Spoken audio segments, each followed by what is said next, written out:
Hey everyone, this is Pete. It's been a while since we've done one of these, so I wanted to get back to it. This is Page 6 magazine, the UK's first Atari-centric magazine, issue number 4. And in this issue we're promised Lunar 5, Merlin's Magic Square, Grab an Apple, memory map screens, news and reviews. We've got some nice hand-drawn artwork on the front reflecting all those things. So let's open up and take a look inside. So inside the front cover, we've got an advert for Channel 8 Software's adventure games. This is showcasing the Golden Baton, which promises a 100% ultra-fast machine code, a save game feature, optional color zone display, and then they've got some other titles available here. The Golden Baton, Arrow of Death Part 1 and 2, Escape from Pulsar 7, The Feasibility Experiment, The Time Machine, and Circus. And this was a company based in Preston, up north. Now, Channel 8 Software, I wouldn't say they were a huge name in adventures in the long term, but certainly in the early days of the Atari 8-bit home computers, they were quite well regarded because they were considerate of people using machines that had a bit less memory. So a lot of their stuff would run on machines with just 16K of memory, whereas a lot of other adventures required a bit more in the way of memory to use and often required a disk drive as well. A lot of these were available on cassette, which was nice. So there's an order form there where you just you just write down what you want, your name and address, and how much you've enclosed as a check, postal order, access or Barclaycard. Right, over on the contents page, we can see that this issue is from July and August of 1983. Page 6 was bi-monthly for most of its run. It became seasonal in its last few issues, as I recall, but for the most part, for the vast majority of its run, it was bi-monthly. And this month we've got Editorial, we've got news about Atari's new machines, readers' letters, Lunar 5 from Stan Ockers, which is a name we've come across on this channel before, user groups and contact, more arcade action reviews from Harvey Kong Tin, just like in the previous issue, Merlin's Magic Square by Steve Hutton, which is a type-in game, memory map screens by Phil Griffin, which is a tutorial page about how to get stuff onto the Atari screen, basic timing, which is a simple program that lets you see how efficient your coding is, Grab an Apple from Jamie Athas and Garry Francis is another type-in game. Then we got software reviews on page 20, Disk Sort, which is a utility from Peter Franey, the first steps column from John Dimmer in this issue. That would later become a regular feature from someone called Mark Hutchinson, but this was slightly before his time. But yeah, Mark would take on the lead for the first steps column in later issues. And we can see, as always, editor is Les Ellingham, printed by Birbeck & Son still, and published by Abacus, which you may recall was the Across Britain Atari Computer Users Society or something like that, which was something that Les set up in order to make Page 6 a slightly separate entity from the Birmingham User Group, which spawned it in the first place. At this point you can see there's still the Bug Club Call page in the back there, which is the Birmingham User Group's page, because Page 6 started as the Birmingham User Group's newsletter. But over time Les really wanted to make this an issue that was available to everyone. And in fact, if you look on the front cover, you can see that this is the international edition. And the reasons for calling it that we'll see in just a moment. So let's flip on over and take a look at the editorial and the news. So, Editorial, the Atari World. Welcome to a truly international edition of Page 6, which features articles and programs from as far away as New Zealand and Australia, as well as from the USA. There are, of course, also programs, articles and reviews from the UK. Rather unbelievably, Page 6 now has subscribers in Austria, Sweden, Portugal, Greece, New Zealand, Australia and America, as well as places as far apart in Great Britain as Guernsey and the Isle of Benbecula in the Outer Hebrides. Atari Basic is obviously an international language, and it is very exciting to find individual enthusiasts and user groups all over the world. So yeah, quite impressive really. Within the space of 4 issues, Page 6 was being read by people all over the world.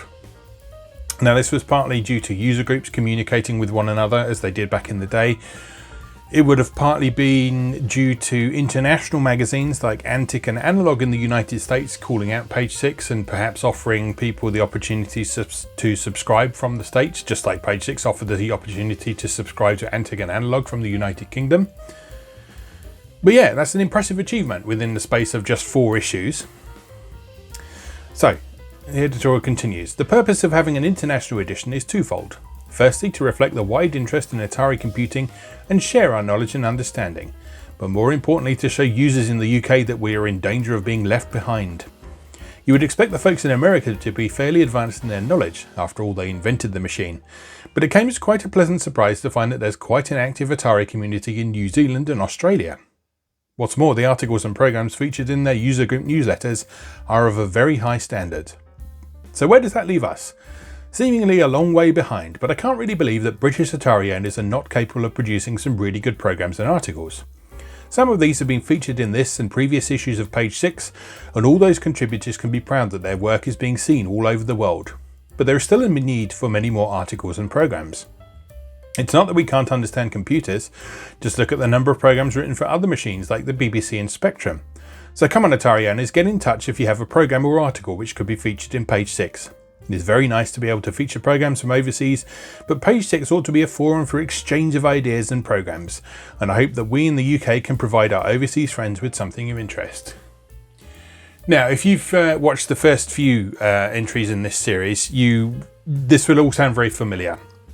In the early days of the magazine, Les was very keen to get people interested, get people involved, get people participating in the Atari community. He wanted Page 6 to be a community as much as a magazine. He didn't want it to be people sitting in their ivory tower writing articles and telling everyone how they should be enjoying their computers.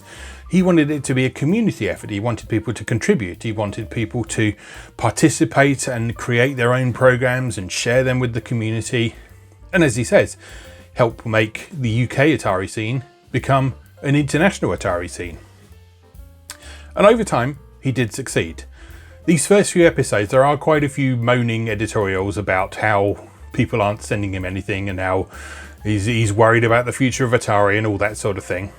But over time, with how long Page 6 lasted and when it was on the newsstands and the sheer quantity of good quality software that was available to type in from Page 6, excuse my wife sneezing in the background if you can hear that, the sheer quantity of excellent quality type-in material that was in Page 6 over the long term shows that his persistence and his commitment to this really paid off, even if it does come across as a little bit moany in the first few issues in particular. Right, let's have a look at the news. This is interesting. Atari's new machines. Biggest news this month, indeed this year, is the unveiling by Atari at the Chicago Consumer Electronics Show of 4 new machines. Now, at the time this magazine was out, everyone would have been using the 400 and 800. The 400 was the lower spec, not lower spec, it was lower cost, and it had the flat membrane keyboard, which a lot of people upgraded to an actual physical mechanical keyboard. And the 800 was the more expensive model that was more easily expandable. But yeah, everyone in the UK was using those 2 machines at the time. So the 4 new machines that Atari announced at the Chicago CES was the 1450 XLD, which if marketed properly could leave a lot of rotting apples about. The computer features a built-in double-sided double-density disk drive with provision to add a further drive, also a built-in modem and a built-in voice synthesizer. The disk drive will operate 2 to 3 times faster than the current drive, which would have been the 810. Nothing revolutionary you might think, but wait for the price. Under $1,000, that's just over £700. It's a lot of money, especially for 1983. What is going to make this all the more remarkable is a CPM expansion unit allowing literally hundreds of business programs to run on the Atari. Next down the line is the 1400 XL, which is essentially the same without the built-in disk drive, followed by the 800 XL, about which no details are known at present. The lower end of the range is the 600 XL, which comes as 16K but is expandable to 64K. All the machines are said to include built-in Atari Basic Revision B. Now, those of you who know your Atari computers will recognise that 2 of those computers didn't happen. The 1450 XLD never happened at all, although I believe there have been some some prototypes have surfaced at some point, I think, if I remember correctly. I'm sure someone in the comments will correct me if not, but there was definitely some discussion of the 1450 XLD and what it was about a while back, because I remember seeing it, but it never came to mass market, certainly. And the 1400 XL didn't happen either. That basically turned into the 1200 XL, which was a bit of a non-starter for Atari, and it ended up being the 800 XL as probably the most popular of the Atari computers at the time, and then the 600 XL was the slightly lower cost model. Not only new computers, but new peripherals. A new letter quality printer, the Atari 1027, which does not require an interface, so that would have plugged straight into the Atari's SIO socket, the precursor to USB. A new disk drive, the 1050, with DOS 2.0S and DOS 3.0 available later in the year, providing double density. A new Direct Connect modem with auto facilities. New joysticks, including remote control, so wireless presumably, a trackball, light pen, and hopefully at a reasonable price, a graphics touch tablet. So yeah, lots of interesting and exciting stuff there. Most of that did happen. The 1050 disk drive showed up. DOS 3 was an absolute disaster, so Atari actually went back and made DOS 2.5, which is a little beyond the scope of what we're talking about today. But basically DOS 3 for Atari disk drives introduced so many compatibility issues that they went back to the previous version and just made it better instead. and then for a significant portion of the Atari's run, it was just DOS 2.5 until alternatives like Sparta-DOS came along. So next news story, the new Atari Only Centre opens. There has been quite a stir around Birmingham in recent weeks with the opening of the Birmingham Atari Centre run by Home Entertainments Limited. Now, we talked about this previously. Birmingham was a real hotspot for Atari computers at the time, and I'm not entirely sure why. I know the Birmingham user group, which spawned Page 6, was quite an active user group, and of course Page 6 was based around there, which would have given it some sort of cultural cachet, I guess you'd call it. But yeah, there was a lot of Atari activity around Birmingham. So there was this Atari Centre that opened up. There was software shops that specialised in Atari would spring up a little bit later as well. Yeah, it was a real hotspot for Atari computer enthusiasts. So what do we got here? This shop is believed to be the UK's first dedicated Atari Centre selling Atari home computers and supporting softwares and peripherals. No Spectrums, no Oryx, no VICs, nothing but the best. So yeah, this was an interesting idea to focus all of their attention on a single brand of computer and provide in-depth support for it. They would provide software for it, they would provide peripherals for it. And this was kind of a sensible idea because there were a lot of different varieties of home computer around at the time, and none of them were really cross-compatible with one another. So like, about the most you could do is, I believe, like a standard tape deck you could pretty much use on a C64 or a Spectrum.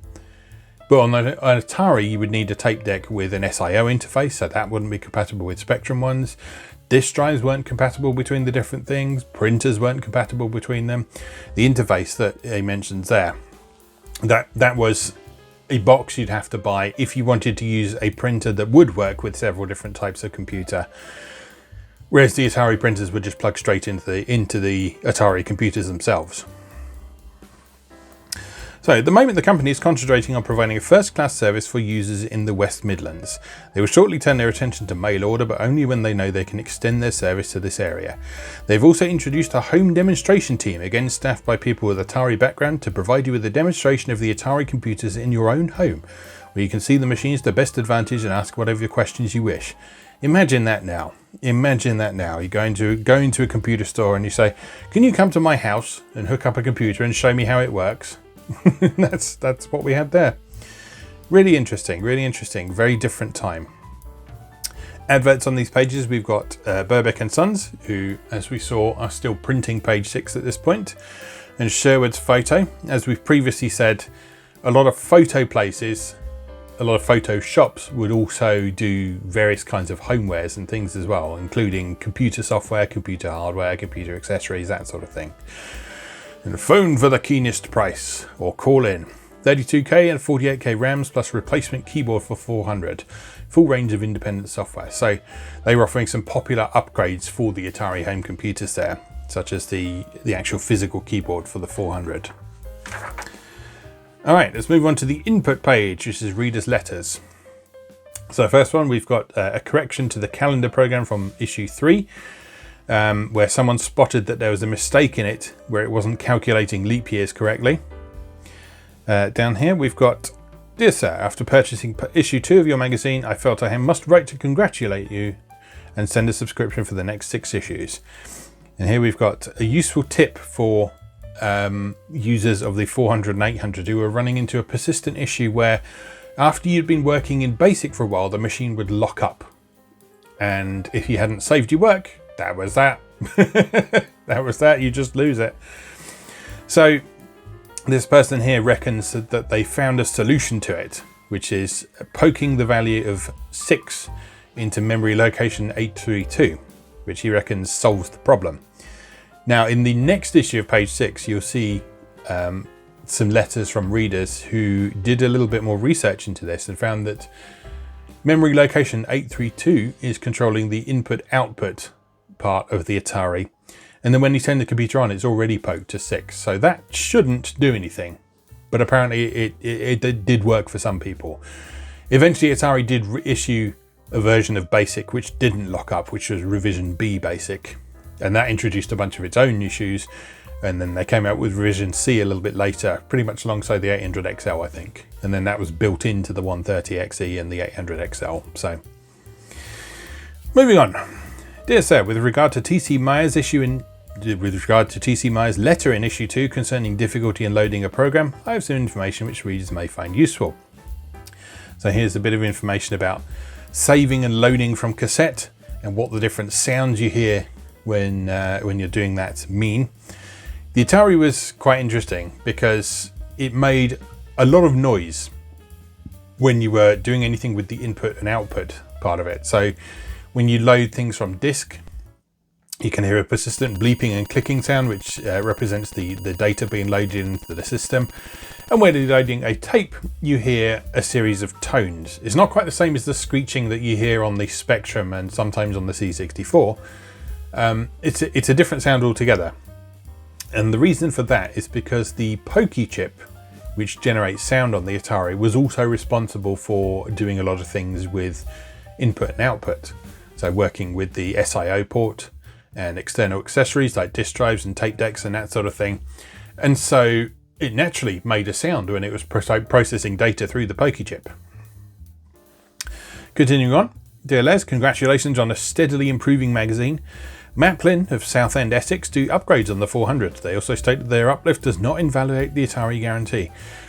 Yeah, it's interesting to see Maplin's name here from very early in their life when I think they were just a single location. Now, people who have done anything with tech and electronics and stuff will doubtless find the name Maplin quite familiar. I don't think they're around anymore. But certainly for the longest time, they were the place to go if you needed a weird little cable or a connector or a bit of a circuit board or an LED or something like that. And there became like a nationwide chain of stores that sold just bits and pieces like that, along with bigger computer accessories, tape decks, disk drives, later on hard drives, memory upgrades, that sort of thing as well. Like I say, because we do most of our shopping online these days, I don't think Maplin's around anymore, certainly not in physical store locations, but yeah, they were an important part of the computing scene pretty much from the beginning. Continuing on, we've got a letter here about someone who has upgraded their memory in their Atari 400 with an extra 32K, again from Maplin. There was actually a call from Les in the previous issue asking for people to tell everyone about their experiences with basically third-party memory upgrades for both the 400 and the 800. The 800 had official memory cartridges that you could plug into there was like a door in the top of it that you could plug extra memory cartridges into. Whereas the 400, you tended to have to actually take it in somewhere and they would actually put some new chips on the board for you. And so obviously people wanted to make sure that the service they were going to send off and pay for was reliable and worthwhile before actually splashing the cash on that. So yeah, a lot of people wrote in to share their experiences. And Merlin, as we saw, was obviously a well-regarded provider of that service. Down here, in first steps, he said that by pressing Ctrl and 1, it stops the screen scrolling. This is true, but it explains it very well in the basic reference manual, page 14. This must mean that you are saying the experts don't read their manuals. Quite right, Nicholas. Bill Wilkinson, who wrote the Atari basic language, actually admitted in his column in Compute that he had his machine for over a year before someone pointed out the Ctrl 1 feature. Yeah, so that's a nice little feature that if no one tells you, or if you don't look it up in the manual, you probably don't know. But yeah, if there's text scrolling across the screen, like when you're listing a program in Atari Basic, if you press Ctrl and 1, it will pause the scrolling. And then you press Ctrl and 1 and it will continue. Right, next up, we've got Lunar 5 from Stan Ockers in Illinois in the USA. So this is mostly a demonstration of player missile graphics. And this bit of the article here, Stan explains how he's used a little machine language routine to move a player or a sprite around the screen, and he's used that to create a simple game. So there's not a lot about the actual game itself here. This article is primarily intended to help people understand how the program works, and then they will, in theory, be able to make use of the same routines in their own programs. So that was the thinking behind a lot of these type-in listings. It wasn't just type in something and you get a free game, although there was a lot of that. There was a lot of articles published specifically with the intention of teaching people things. Now this game is a very simple little game, and trying it out on the Mister, there's actually a few little strange graphical glitches in it, like particularly when it draws the mountains towards the bottom of your descent. But aside from that, it's a solid implementation of the basic lunar lander formula. It's got a rudimentary simulation of physics. It challenges you to land at a particular velocity so that you score points. It calculates how fast you're going, and it moves the sprite at an appropriate speed to represent that velocity. So yeah, it's a fun little program that does the job. Down here we've got an Error 17. Like all quality magazines, we need a blunders corner sometimes, which we will call Error 17. Look it up in your manual. Off the top of my head, I can't remember what Error 17 means. The Atari would give error numbers when something went wrong, and I think Error 17 might be like a syntax error or something like that. So that's to reflect that they did a misprint. So only one error corrected from issue 3. In line 10,005 of Cricket Maths, the last statement should be trap 10,000, not trap 100. So the trap statement in Atari Basic is, it tells the program, if you encounter an error, go to this line in the program. So rather than crashing out and giving an error message, that's how you do error handling. You say trap, and then a line number, and if something goes wrong in the program, it will then jump to that line number, and it will either give an error message or it will provide some sort of means of picking itself up and recovering from that error. Next section here, we've got a bit about the user groups around the country. The user group network is beginning to build up. See previous issues for details of user groups in Merseyside, Edinburgh, Preston and North Wales. If you formed a user group or want to form one in your area, let us know and we will happily publish details. Once you've got a group running, keep in touch and let page 6 know how you're faring. So this month we've got the Lee Valley Atari Users Group in Hertfordshire.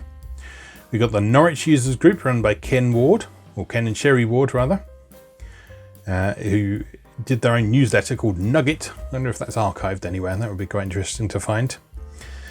And then some contact pages down here. Steve Gunn from Nottingham is finding there's not enough time to type in everything and would like to swap discs or tape some magazine listings. And then Kay Day of Carshalton in Surrey would like some help in getting programs from the American magazines to run, particularly Starshot from a recent compute. And then right at the bottom we've got a stop press section. It was obviously hastily printed out and stuck in manually. PACE now meet at the Ingle Labour Club, Whitby Avenue, Ingle, every second Wednesday of the month. Moving on then, we have arcade action from Harvey Kong Tin of Hull, who you may recall from the previous issue. So Harvey Kong Tin is someone who really knew his stuff about games and graphics and programming and that sort of thing. So he was well placed to do some in-depth, quite technical reviews of things.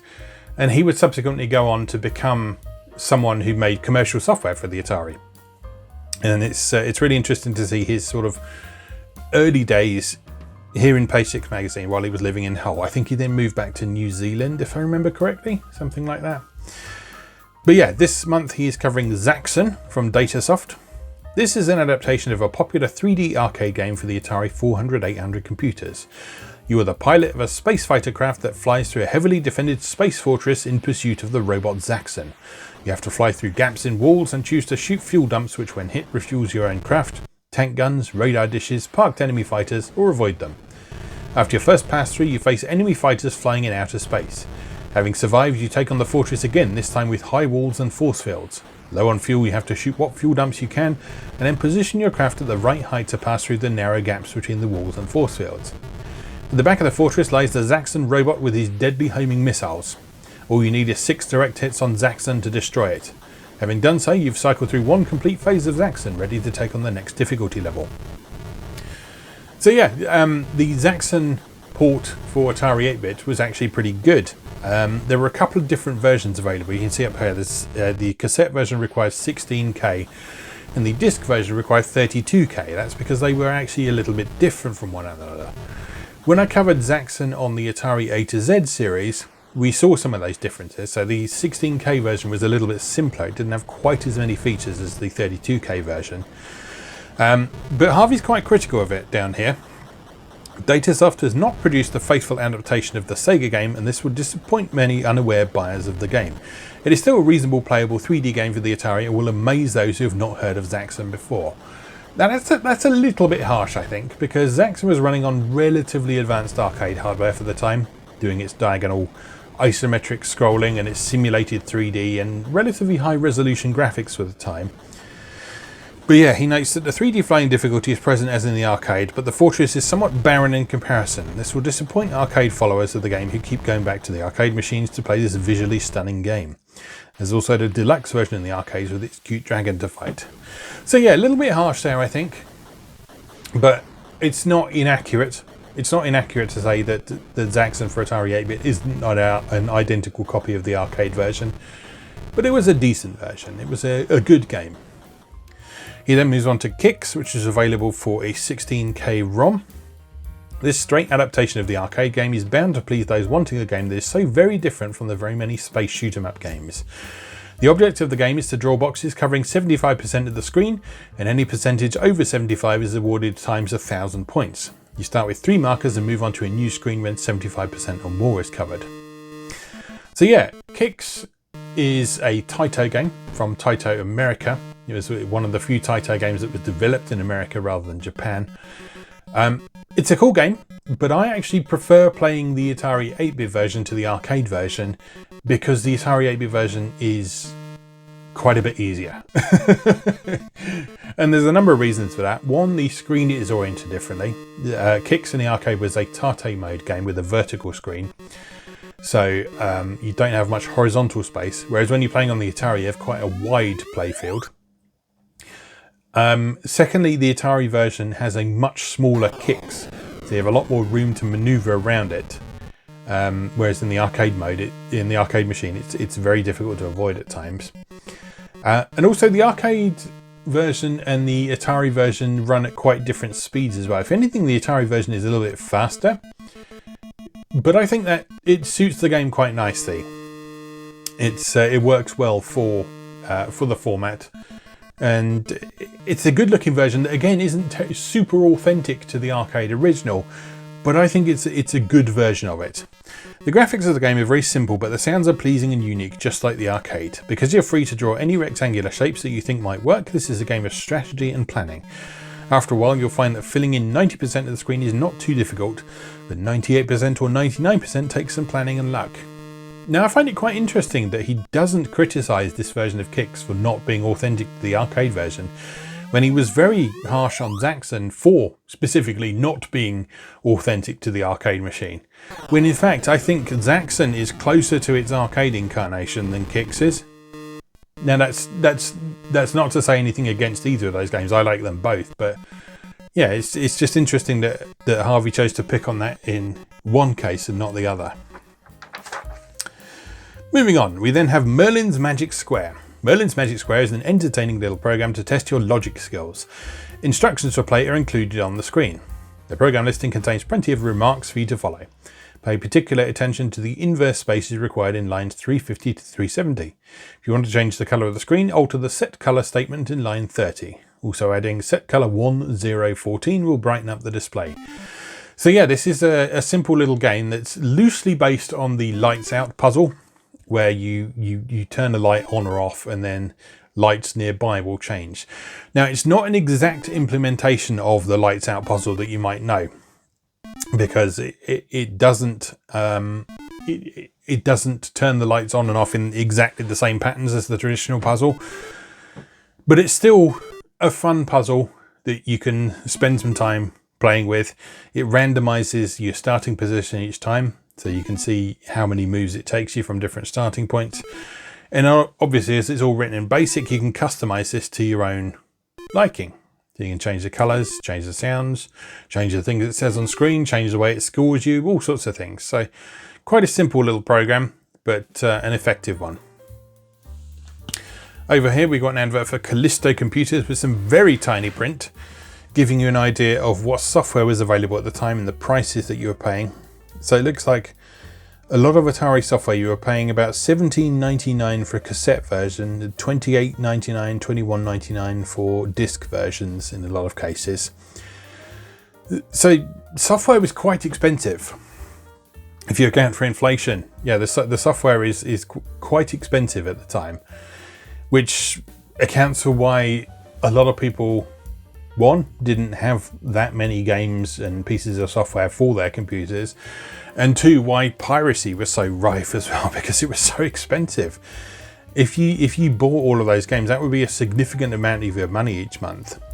And if you bought a game and either didn't like it or you got through it very quickly, you had to make the best of it, really. You had to make the best of it. You would play it a lot more than you would like a little short form game these days. We've got some prices on Atari hardware as well. We've got the Atari 400 for $149.99, so prices have come down quite a bit from earlier issues that we've seen. The 48K standard Atari 800 was $299.99. The Atari 810 disk drive was also $299.99. So disk drives were an expensive luxury, but at the same time, I feel like a lot of Atari owners used disk drives. So it seemed to kind of be the norm for to have a disk drive on an Atari home computer, whereas other computers around at the time, the C64 and the Spectrum, it seemed to be the norm to work on cassette.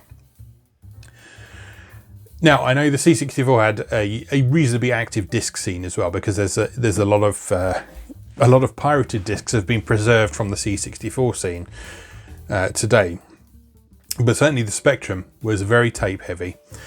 And I think part of the reason for that disparity is that the Atari's tape loading system was very, very slow in comparison to the C64 and the Spectrum. So if you want to load a game on the Spectrum, it probably takes maybe 3 to 5 minutes in most cases. Some of them would have multi-load, of course, where they'd have to load extra bits from the tape as you progress through the game. But yeah, for the most part, that initial load time wasn't excessively long. On the Atari, it was.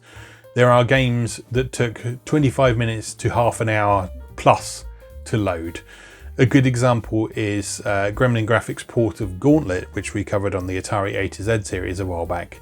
That took, I think, 35 minutes to load from cassette. And so you can see why people would kind of be pushed away from using cassettes in favour of discs, because it was just so much more convenient. Just so much more convenient to be able to load things more quickly, and also to have that random access that discs provide as well. So that would allow you the flexibility for games like adventure games that were very reliant on loading things from the disk, role-playing games as well, that sort of thing. So yeah, there were lots of games like that came about on the Atari and did well because so many people had a disk drive. Moving on. So we've got some tutorial pages now about memory map screens. We won't go through this in a lot of detail, But this is an example of the sort of tutorials that you would get in page 6 each month. So this is by Phil Griffin from the West Midlands. He was a member of the Birmingham user group. We've seen his name come up before. And this is about how to get things onto the screen by using poke commands. Now the Atari Basic had a lot of built-in commands that were very helpful for making things appear on the screen. It had a command called position, where you could move the cursor around and then print something at a particular location. It had a command called locate, where you could see what was underneath the cursor at a particular location. That was very helpful for collision detection and things like that. But in a lot of cases, it might have been quicker to poke things directly into the screen memory. So rather than going through and setting your position values and then printing something on the screen, you could just poke a particular value into a particular piece of screen memory, and that would make a particular character or a particular color pixel appear at that location. Okay, so here we can see a diagram of how much memory different screen modes on the Atari take up. And you can see that, generally speaking, the higher the graphics mode, the higher the resolution, and in some cases the more colors that are being used, but also the more memory that's being used. So up to graphics mode 8, 9, 10 and 11 had 192 rows on the screen of varying widths of pixel, and they take up like nearly 8K of memory. Whereas graphics 0, which is your text-based mode, that takes up 960 bytes, so just under 1K.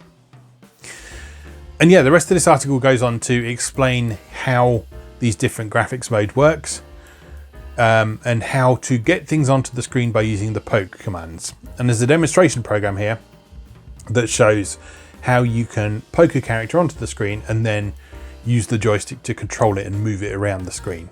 So this was quite a very helpful technique for people who wanted to make games, for example, but also for certain pieces of productivity software. It's useful to be able to just get something on the screen immediately in a particular location. So moving on, we then have a little piece about the price increase of page 6. You will have noticed that the cover price of page 6 has been increased to 75p. Unfortunately, this has been necessary as it was becoming obvious that the magazine could not survive much longer at the old price. The choice was simple: increase the subscription and cover price or stop publishing the magazine. From all your letters, I'm sure that almost everybody would have been disappointed if they could no longer read page 6, and I hope therefore that you will continue to support the magazine at the new price. Think what you get: a whole magazine devoted to Atari for the same price or less than you pay for a glossy magazine with only one Atari program or article. The way is open now with your help and contributions to get bigger and better. Tell your friends. And as we said, indeed they did get bigger and better. Got a couple of very, very brief software reviews down here. Xenon Raid by the English software company. Space action game with lots of player missiles over a stationary but well-conceived background. Docking sequences after you fight off each wave. Fairly difficult. 32k cassette. Fairly difficult is an understatement. That game is ridiculous and kind of rubbish. We looked at it on the Atari A to Z series a while back, and it looks nice. It's got some very smooth sprite movement around the screen, and as it says, it's got a well-conceived background, a well-drawn background. But the gameplay is just absolute garbage. it's a really bad shoot 'em up, combined with a really bad docking sequence. So yeah, not recommended. Then down here we've got the ACE, the Atari Cassette Enhancer. Sounds almost too good to be true. It allows you to name cassette save programs and then search through the tape to load the program of your choice, and verifies save programs, renumbers programs, automatic line numbering, plus much more. All this at $7.95. Definitely a full review in the next issue. If it does all that it claims, then this could be the one program that no cassette owner should be without. So yeah, under normal circumstances, when you'd save something to cassette on Atari 8-bit, you couldn't give it a file name. And you would have to sort of manually note down the locations on the tape counter where different things were. Where this, if you loaded this up first, you could give programs names, and you could then use it to help you find different things that you'd saved on cassette. It's almost like what DOS does for discs, but obviously with cassette being a linear medium rather than something you can access randomly, it does work a little bit differently. But it was a big help to people who were using tape on the Atari. Right, next up we have Basic Timing from David Harry in the West Midlands. Basic programs, which are all I can write, sometimes run more slowly than I would like, so I like to incorporate any time-saving devices I can. Often there is more than one way to achieve the same effect. For example, graphic 0, print curly arrow, and print character string 125 all clear the screen. As an aside, I love that the little curly arrow there was obviously drawn in by hand with someone with a pen, because it wasn't part of the font, because it was a special character on the Atari. Yeah, what you have to remember is in these early days, a lot of stuff that was professionally printed like this was laid out by hand. So it would have been typed up, printed out, and then actually cut out and physically stuck onto the page, and then those master pages would be given to the printer to duplicate. And that was how page 6 was produced for quite a long time, up until desktop publishing became a bit more prevalent. So yeah, it was a lot of work to put together a magazine, not just from a perspective of writing things, but from actually physically putting it together and laying it out as well. It was really interesting to see. We actually paid Les a visit at his offices for the magazine, which were basically part of his house, if I remember correctly. But yeah, he was in the middle of producing an edition of the magazine while we were there, and it was literally cutting things out, sticking them down, and then attaching them to the page. Fascinating to watch. So yeah, this whole routine here is a little program that you can type in, and you can add in your own bit of basic coding in there that you want to time, basically. And you can try different things in there, and it will run the routine through a loop of 1,000 times, and it will tell you how long that took to run that complete set of loops, and how long one time around the loop was as well. So you can see from here, it gives an example of putting a name in a string and printing out that string, and if it was any quicker to use blank spaces or special characters for the rest of the string that didn't have anything in it. And you can see you got some quite wildly varying results from the different things that he did. So a lot of adverts on this page. We've got new games for Atari. We've seen this one before. We've got Android Attack, ARG and Starbase Assault. I think we've seen most of those before. Those are from the USA apparently. SoFlo software, or Softflow software, from Narborough in Leicestershire, offering Doodlebug, which is a paint program, and 4-letter word, which is a spellbinding game for 1 or 2 players. Once you've started, you can't stop. Use your powers of deduction to discover the hidden word. There's over 800 of them. Down here, we've got Creative Software, offering Atari 400/800 software from Sittingbourne in Kent. So they've got Zaxxon on disc, Seamus 2 on cassette, Dig Dug on ROM cartridge, Crisis Mountain on disc, don't know that one, Captain Cosmo, don't know that one either, Thrax Lair and Shaft Raider, and other new titles. We have a number of used software items well below recommended retail price. These are original programs. Please send a stamp for the latest lists. We can supply a number of books and magazines for the Atari, and disk drives. Atari 810 disk drives at special price, but they're not saying what it is. Next up, we have Grab an Apple from Jamie Athas and Garry Francis in New South Wales of Australia. Now, I believe that Garry Francis, this is the same Garry Francis who would go on to later write the magazine's adventure game column. I think it's the same person. I can't be 100% sure, but I'm pretty sure that Garry Francis was from New South Wales in Australia. And he would go on to become a regular correspondent for the magazine, focusing specifically on the subject of adventure games. But anyway, this program here, this is a rather charming little game that's kind of based on the idea of Snake, but a little bit different. So you move your caterpillar around the screen and you eat apples. And every time you eat an apple, it clears some random spaces from the screen. So it basically pokes holes in the tail of your caterpillar so that you can still move through. And your aim is to survive as long as possible, score as many points as you can as the caterpillar gradually accelerates and as the screen fills up. Now, unlike sort of classic Snake, as it were, you have multiple lives in this. So you can spend several lives trying to score as many points as possible. And the speed gradually accelerates as you go, rather than starting at a particular speed and then staying there. And as with a lot of other programs in page 6, you can see this whole section over here is explaining how the program works.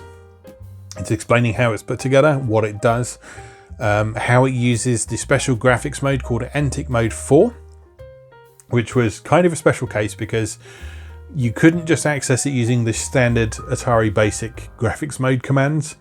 But if you knew the right things to poke into the right locations, you could get multicolored character graphics, which was really nice.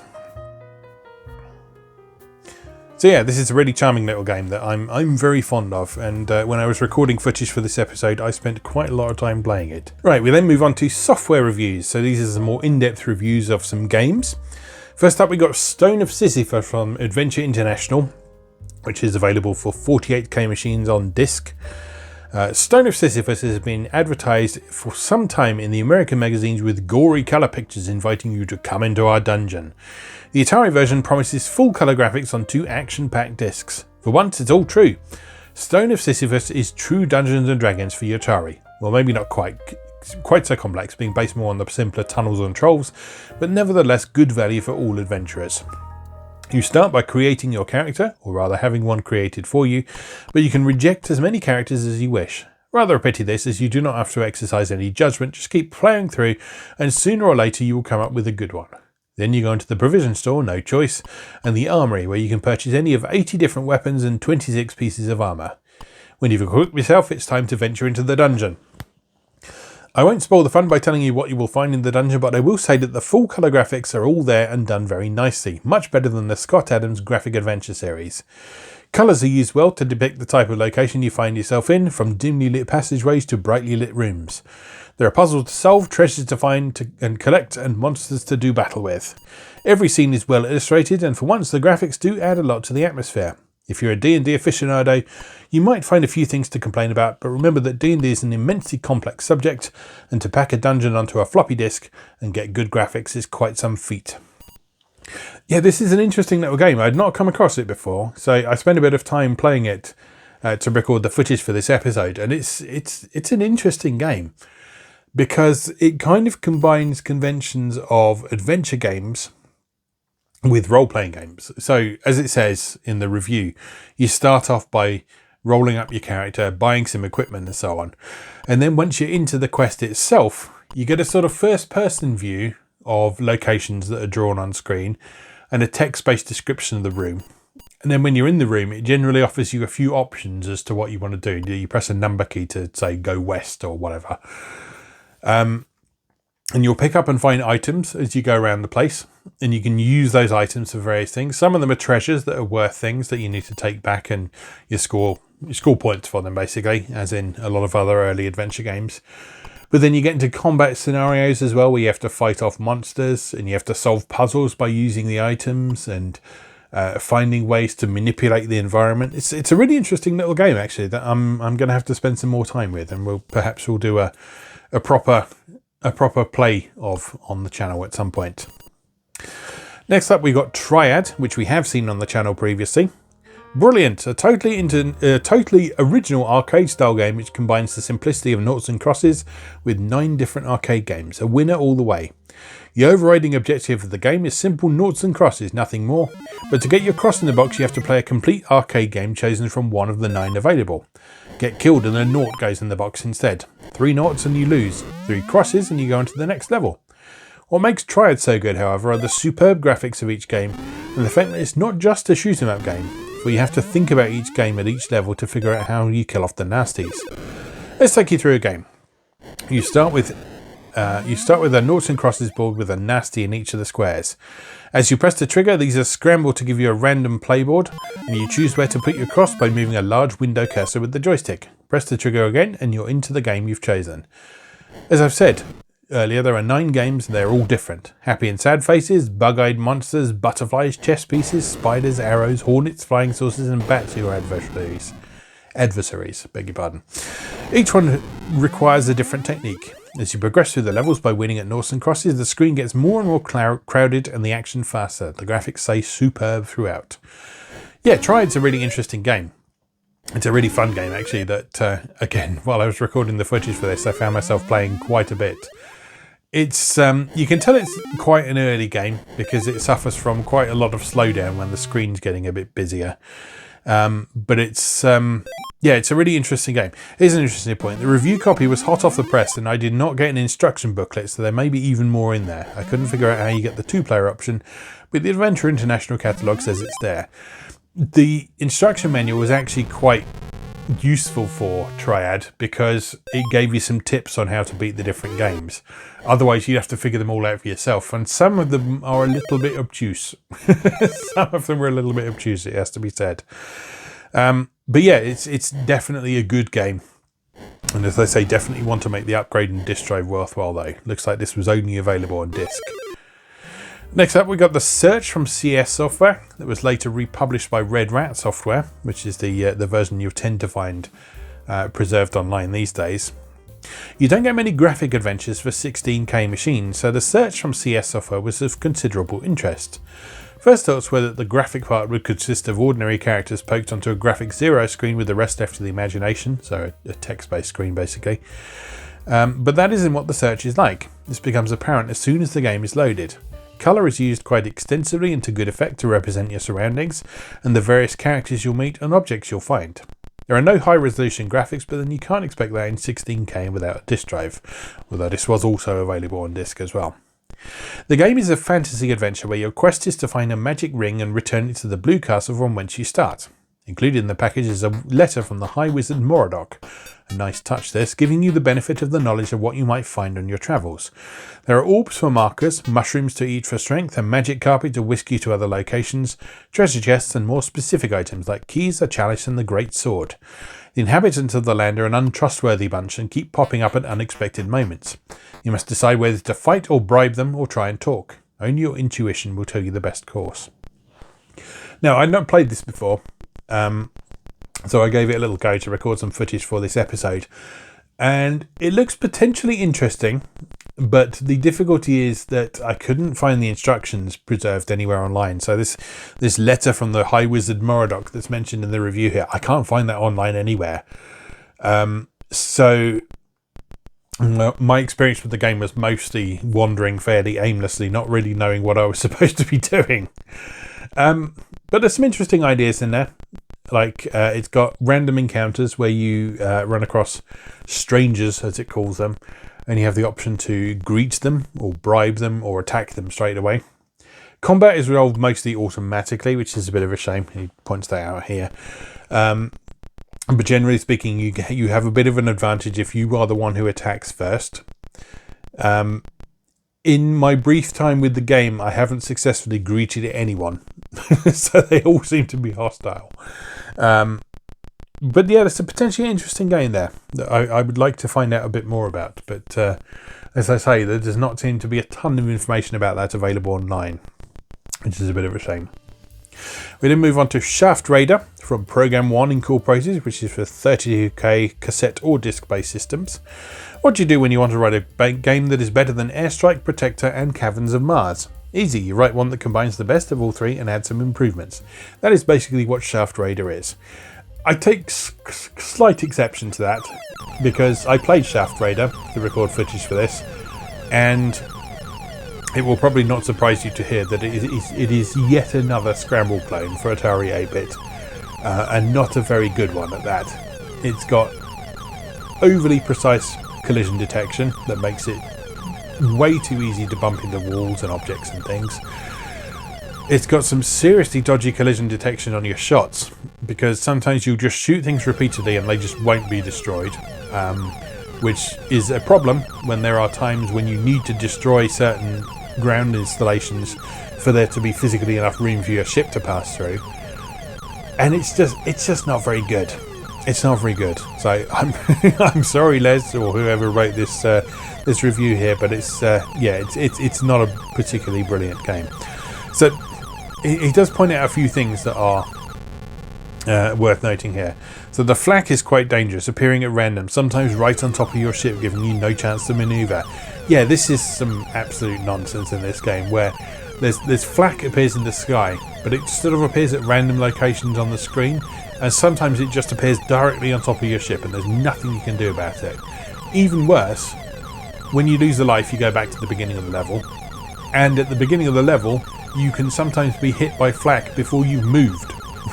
So, yeah, it's not good. It's not a good game. Next up, we have Up, Up and Away from Pulsar, which is something that we've seen before on the Atari A to Z series. That was actually quite an early one I covered. We've got an advert for it over here as well. This is another of those deceptive games like Sea Dragon. That's actually a game that we need to cover at some point. That you just think are going to be easy, but end up being just as frustrating as some of the games you knew from the beginning were going to be hard. What could be more serene than floating along in a hot air balloon above the tranquil English countryside? Everything would be fine except for those nasty little kids throwing stones and flying kites, and of course the vagaries of an English summer with a few storms and lightning once in a while. Then there's some idiot in a light aircraft thinking he's Waldo Pepper and trying to do aerobatics, and I bet you didn't realise how dangerous bird droppings can be. The aim is to avoid all of these and land your balloon at various landing stages where you can take on extra fuel to continue your journey. It's not easy, particularly with those kids throwing stones just as you lift off. Yeah, Up, Up and Away is an inordinately frustrating game. But once you get your head round how to avoid the various obstacles, it is quite fun. It's a quite deceptively sedate-seeming horizontally scrolling game in which you're flying a hot air balloon. And all you basically need to do is avoid the various obstacles that will pop your balloon and cause you to plummet down to the ground. There is sort of a light... I don't know if I want to call it a shoot 'em up element, but a sort of light action element where you can drop sandbags on things and get points for them. But the way that's implemented is a little bit confusing. So generally, most of the appeal of the game is from avoiding things, but there are some ways to score extra points as well. But yeah, it's a very tricky game that can be quite frustrating if you don't get your head around how to play it to begin with straight away. But it's worth putting a bit of practice in because it is a fun game. More reviews. The following programs have been received for review, but time and space prevents further comments. Full reviews of some of these programs will appear in later issues. Magic Window by Quicksilver, a superb cassette-based character redefinition utility retailing at about £8.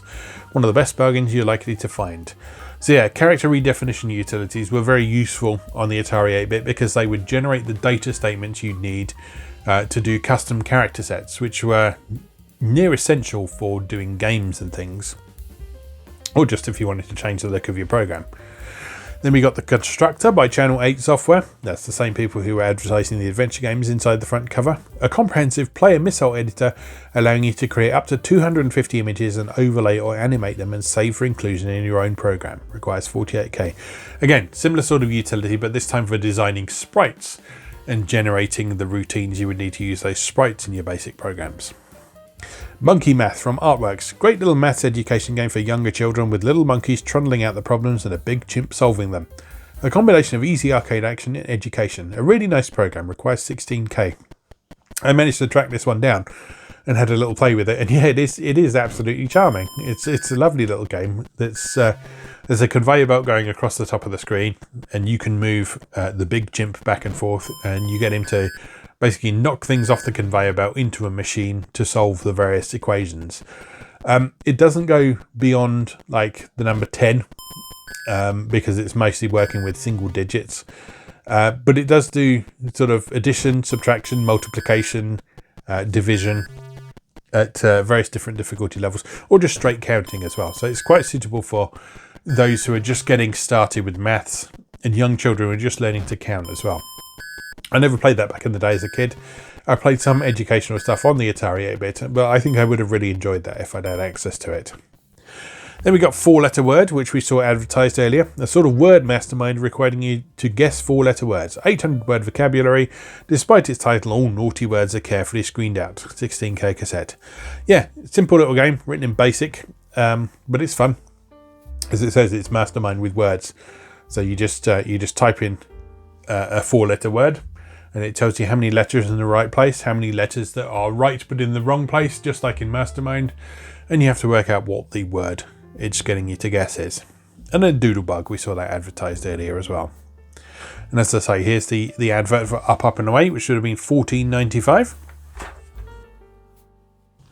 We then got quite a long program here. This program is a little too long to be used as a tutorial. However, it is a useful way to illustrate the ways in which the disk directory can be used and tailored for your own needs. The program can be used in its own right, but by studying the listing you may be able to learn how to use your disk drive to greater advantage. So on the Atari, if you were saving things to disk, it would normally save them in the order that you save them on disk. And thus, if you got a lot of stuff saved on disk, it would sometimes be quite difficult to find the exact thing you were looking for. And what this routine does is it loads in the disk directory from a disk, and you can then choose to sort it via its name or via its 3-character extension. Because the Atari computers used the old standard of 8-character file names with 3-letter extensions, much like MS-DOS did. So the files weren't cross-compatible, unfortunately, but it did use the same conventions as DOS on the PC. And this is a simple little button. Well, I say it's simple. It's actually quite long and complex. It's a straightforward to use basic program where you can just pop in a disk and get it to sort the contents and display it on screen for you. And then you could always adapt that program to maybe print out the directory to your printer. Moving on, we've then got a correction from issue 3 where some people were not able to read the character designer listing that was in there. So they've reprinted the whole thing there, with apologies to Paul Stevens, the creator of it. And then we've got a bit here about public domain programs. Now, elsewhere on my channel, I've talked a bit about the Page 6 public domain library, which was part of Page 6's income stream for quite a long time. They would sell disks full of public domain software. Now, public domain software itself doesn't cost anything, but Page 6 would charge a few quid per disk to cover duplication and media costs and the work that went into assembling all these disks and putting them together. And that was a nice little earner from them on the side. And they ended up with hundreds of disks available for both Atari 8-bit and Atari ST by the end of things. And it was always a popular thing when they showed up to computer shows. You'd often come back with an armful of disks from the library. And there were a lot of really interesting stuff. A lot of really interesting stuff to look at. So, a number of offers have been received from user groups in America and Australia to exchange disks of public domain programs, which is a great idea, but does cause a problem in that there seems to be very few programs available in the UK to make up disks for exchange. If you read Antic magazine, you will know that you can purchase disks of public domain programs from them at low cost, and Page 6 would like to do the same, making both disks and cassettes of UK and overseas material available to users. The success of this depends entirely on you. If there are not enough programs to make up a UK disk, then we will have nothing to exchange. So if you've written a program or a demonstration, send a cassette or disk to Page 6. When your program is included on a UK disk, your disk or tape will be returned. Then the exchange programs are available, with something like 5 to 10 programs from overseas. Other users will be able to purchase disks or tapes at the cost of making them available. Sounds good, doesn't it? Well, it's up to you to make it work, to send in your programs now. Again, this took a little while for this to get underway properly. But as I say, when it did, oh, Page 6 public domain library was a wealth of wonderful software to explore for anyone. And because this stuff had been written by people who were just doing it for fun in many cases, sometimes the stuff wasn't up to the same standard as commercial software, but in some cases it was. And being able to get free software that you could freely distribute and you could pick apart and you could modify for your own needs and that sort of thing. Yeah, it was a really great idea that Page 6 was very wise to get involved with. Okay, we've got an advert for CS software over here, including an advert for The Search. Full-colour real-time graphic adventure game. Travel through a magical and dangerous land, making friends or doing battle in your quest for the ring. And then also Computer Command. Not heard of that one before. Defend the planet Velox from the invading Zorkonian hordes in this multi-screen all-action game of strategy. Full colour and great sound effects. Not heard of that one. We'll have to look that one up. Then we got our First Steps column. First Steps takes a different format this month in that it features an article and program suggested by John Dimmer as a beginner's page. I'm sure that John will be the first to admit there are many improvements that could be made to the program, and that is where you come in. See what you can learn from the program. I will pass on all your suggestions. The only alteration which has been made to the original is to replace the original lines 10 to 50 with an amended line 1 and the subroutine at line 500. As originally written, the program would only run with 48k of memory. So John Dimmer writes, I purchased an Atari 800 at Christmas and soon discovered that I needed to know a vast amount of information and Atari are not very helpful. I took Mike Reynolds-Jones' advice and bought your Atari 400-800 computer. I found it to be excellent for the beginner. I'm also subscribed to the UK Atari Owners Club run by Maplin, and between page 6 and others I'm slowly beginning to unravel the mysteries of computing and the Atari. Well, they are mysteries to me. I also bought the Master Memory Map, which is invaluable in trying to understand magazine listings. Yeah, books like the Master Memory Map or Mapping the Atari are very helpful if you're trying to parse listings for yourself, because they show you in nice charts and tables what all the different locations in memory on the Atari home computers do. So you know when a program is poking something into a particular place, what it's actually doing. It's a great way of learning how to understand how all these programs work. I humbly offer my first long program, which is designed to work out my bank balance and also acts as a monthly reminder. It includes a character set redefinition routine, which I've pinched from the UK Atari issue 1, New Acknowledgements. The program will have to be adapted to your own personal requirements. Please send any suggestions for improvements to the editor. And then it goes through what how the program works and what it's for. And yeah, this is a program that will calculate your bank balance after your recurring expenses each month. You type in what your various expenses are, and you can get it to calculate what your balance will be at the end of the month. Obviously, not something that's particularly useful today in the age of online banking, but back in the early 80s, when there was no online banking facility, there wasn't even telephone banking, this would have been a good way of keeping track of your finances. There were other ways to do that as well. There were commercial packages that could do that. But this basic program is just an example of how a lot of people would just do it themselves. They just write a program for their own personal needs, and they would save that and they would adapt it as they needed to. And that was a big part of computing in the early 80s that we don't really have today because it's not really necessary anymore.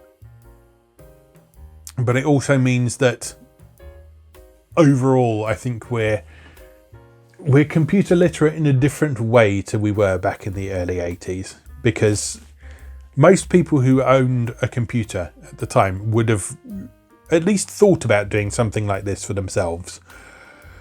And if not, they would have typed in something from a magazine because they thought it sounded useful, and then maybe adapted it for their own needs. Whereas today, you just go online in most cases. You just go to a website and it will take care of it for you. The Page 6 Awards. Your program, article or review could be worth £50 in software. In the last issue, we announced a readers' poll to be conducted at the end of our first year to find the best programs, articles and review from the first 6 issues. Since then, we've been talking to a few retailers and distributors and hope to be able to offer more prizes by way of sponsorship. Details will be announced in issue 6. In the meantime, if you want to have the chance of winning and would like to get your name in print, send us a program, article or an in-depth review. Don't be shy, your work is probably better than you think. Send your contribution now. Yeah, at this time in Page 6's lifespan, Les wasn't able to pay for contributions. But there were often other ways that people got a bit of recompense for what they were doing as well. They got sometimes got free software, review copies and things. And just honestly, just seeing your name in print at the time. I know we joke about doing it for the exposure these days, but back at this time, just seeing your name in print was kind of reward enough for a lot of people. I know it certainly was for me. I wrote several things for Page 6 in its later years, and it was just an immensely proud thing to have your name in print in a magazine that was distributed all over the world, as we said earlier on. Then we've got Page 6 dust covers. Protect your valuable Atari equipment with a custom-made dust cover, which, unlike most things for your Atari, is available from Page 6 at a very modest cost. It's especially valuable if you have a full keyboard, but equally as good for the standard 400 and all peripherals. Handsomely designed in natural PVC with a brown trim, they will not only protect your equipment, but make it look even better when not in use.